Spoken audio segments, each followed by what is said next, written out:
everyone, and welcome to this week's tutorial. Today we are going to be working with a collection from Doodlebug called Party Time. So we're going to be using this 12x12 collection kit along with 4 sheets of cardstock. 2 of them are Granny Apple Green and 2 of them are Pacific Point, and all 4 of those pieces of cardstock come from Stampin' Up. We are also adding on these die cuts, the odds and ends, this doodle pop monkey, and some of the shape sprinkles that look like candy and cupcakes, and there's some stars and circles in there.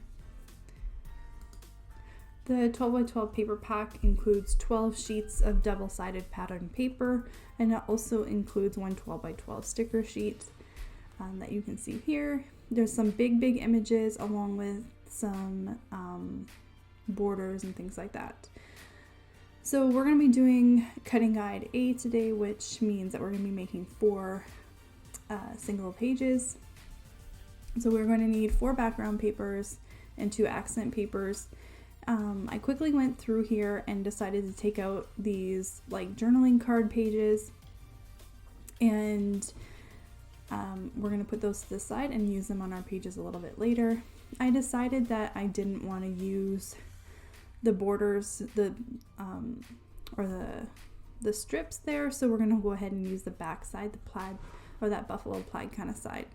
So that first page there, here I'm going through and looking at the different sides, and I really like those 2, that blue and yellow paper.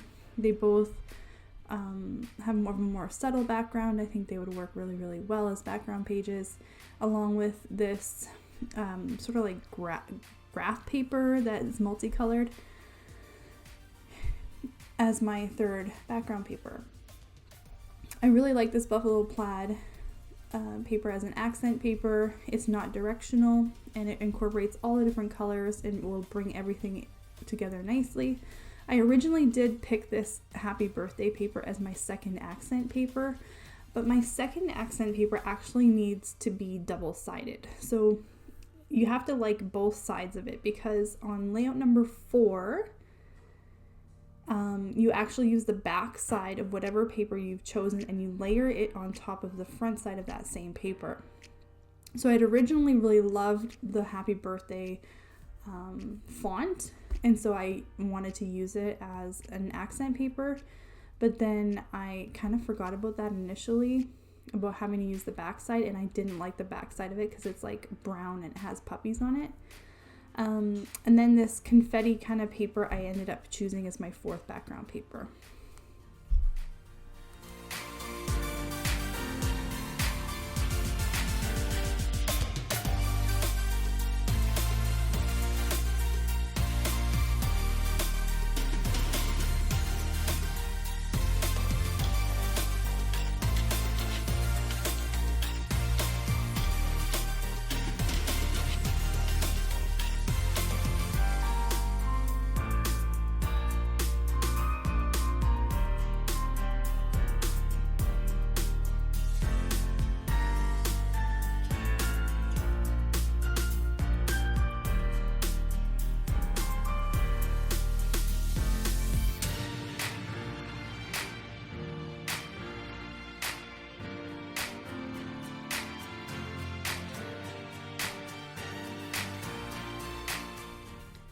So now what we're going to do is take all pieces of our cardstock, and we are going to be cutting 1 inch in from the side, 1 inch from the top, and 1 inch from the bottom, and cutting a straight line on all 4 sides.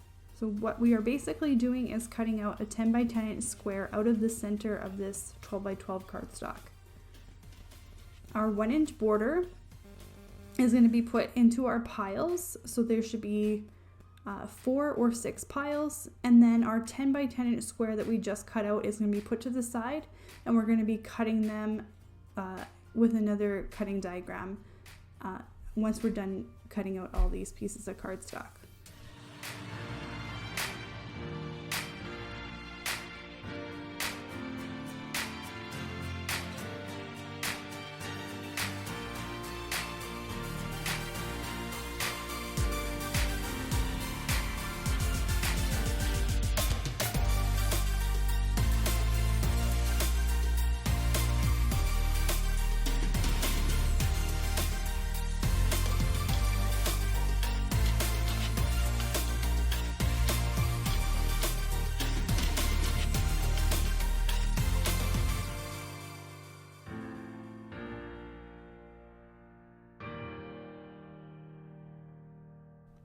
So now we're going to be cutting the backgrounds for all of our pages.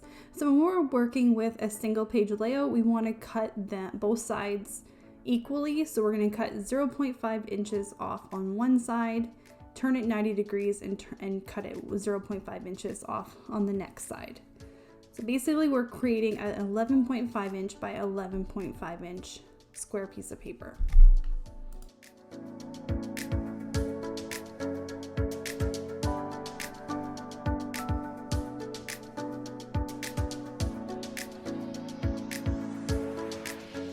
So at the beginning, I actually used that happy birthday paper, and I ended up deciding during this cutting guide that I didn't want to use that paper anymore, that I wasn't good double-sided. So I ended up going with this monkey paper because I liked the other side of it better. I thought that this paper worked better as a double-sided paper than the happy birthday one did.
Okay, so for our fourth layout here coming up, the camera stopped filming it, so I'm gonna kind of just show you guys how I improvise. So I went through all this trouble of switching out papers for this layout specifically because the back side of this monkey paper, which is this green, was originally the happy birthday paper, and I didn't like the back side of it because it was brown based.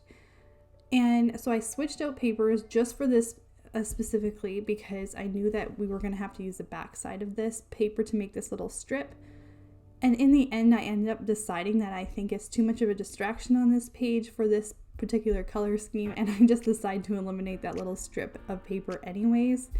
So all that sort of improvising and changing of papers was kind of for nothing anyways. But you don't always know that you're going to think that way until this stage of the process. So sometimes that kind of happens, and I guess it just goes to show that, you know, the creative process it doesn't always have to have strong rules, and sometimes, you know, you can have a set of guides or anything like that to kind of get you to a certain point, but the process is all about creativity, and if you need to improvise something, you shouldn't feel like you're breaking some kind of rule or it's not going to work out if you do that. So this is, you know, that's, I guess, the whole idea behind the cutting guides, is that they really are just there as a tool to help you, and, you know, don't let it limit your options and your creativity. Just, it's there as a tool to help you. Okay, so there is there's I think it was over 180 pieces that was written on the package. I didn't even take them all out. Some of the smaller ones I just decided to leave in the bag. Now all these ones here that I have on top of my layout right now are all like the clear ones.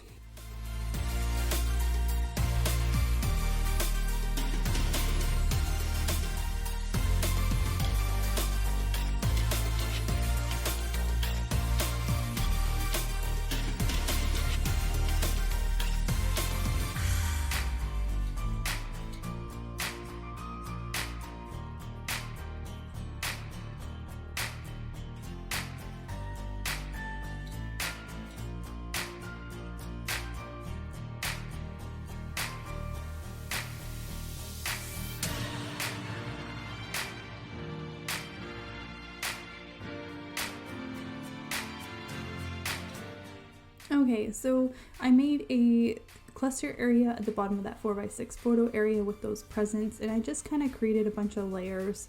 I popped up a few of the presents and put that puppy present in the background, and then I created another cluster area where it says party time, and I used that journaling area as an anchor. And then I love that elephant with the balloons and how it sort of frames around that bottom of that 3x4 photo. I did play around with some of those clear balloons at the top of that 4x6 photo area, but I just didn't like how all the focus was going to be up there. So instead I just put a little subtle tab that says party on it, and I finished off the cluster area below that 3x4 photo area with another monkey that has a lot of texture to it. This was actually like one of those specific little pop-up things from Doodlebug. And so for our next layout, I kind of wanted to do the presents thing again. Sometimes I get an accumulation of those kind of pictures, but I didn't want this little dude on it. I wanted it to be more about, I didn't want it to be like specific to like the little people things. I wanted this layout to be a little bit more about like critters and not so much people.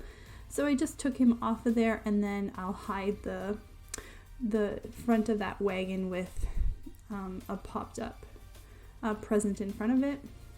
And then I really liked this memories journaling card area to fill the top, and then I layered on top of it popped up little thought bubble that says happy birthday. And we're just gonna kind of work with these three areas.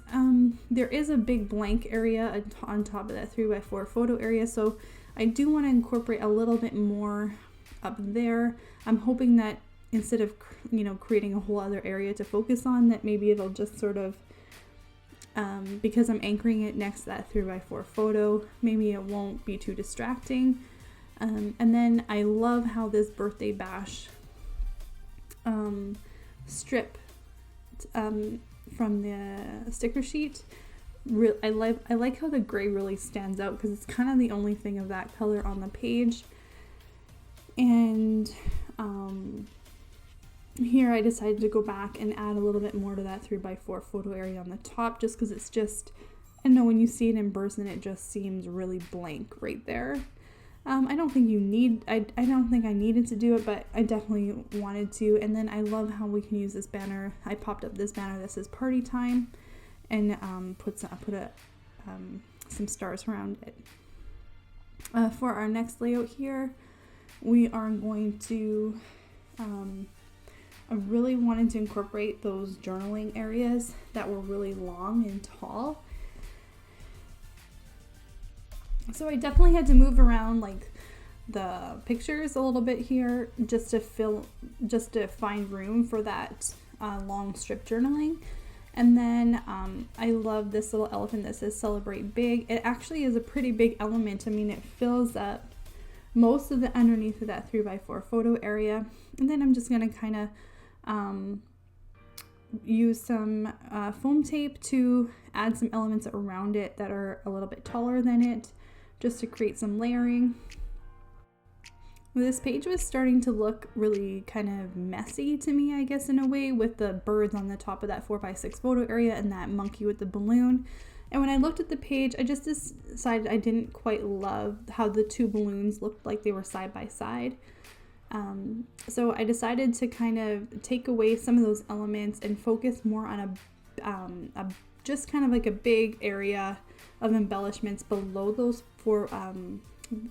two photo areas, and then just kind of keep it more simple by adding that little strip that says happy birthday to you. And so I kind of concentrated most of my embellishments into one area because I just felt like this page was going to look too messy otherwise if I started putting embellishments everywhere else. And for our final page here, what I wanted to do is really use this journaling card. And what I love about it is that it's orange, so it kind of like really pops off the blue, and it looks really bold on this kind of a page just because of the coloring. So I really love that. So Underneath the photo areas, it's a very linear area, so you could like easily do something like a big long title here, but I didn't really have a title in mind that I wanted to put on after this video was done, so I just decided to kind of fill that area with embellishments as well, and save more of like use the wish list in the journaling area, and to do some more of my finishing touches a little bit later on. So I love this monkey with the balloon, so I directly adhered that to the bottom area of that 4x6 photo area, and then I popped up this titling that says happy birthday, and then I'm gonna layer that popped up area behind this puppy on the skateboard, and then directly adhered to the page is that circle that has the orange element as well that says happy birthday to you.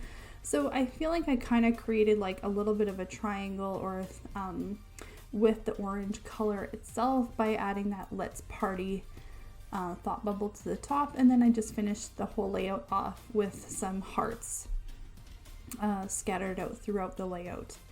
Really hoped you guys liked this week's video. My paper ended up taking longer to come in. That's what I was waiting on. And my kids start school next week. School was actually delayed a week due to COVID, and the school's not being prepared with all the safety measures they're putting in place. So next week I will have my first kid-free week since like March. So I'm a little bit sad actually. I'm kind of used to them being home now, but I think it's healthy and it's good for us to start getting into a routine again. So we will see you guys with in our next video, and I hope everyone is staying safe, healthy, and I hope you guys have, you know, something to be happy about, and we will see you in our next video. Thank you so much for watching, and have a great weekend.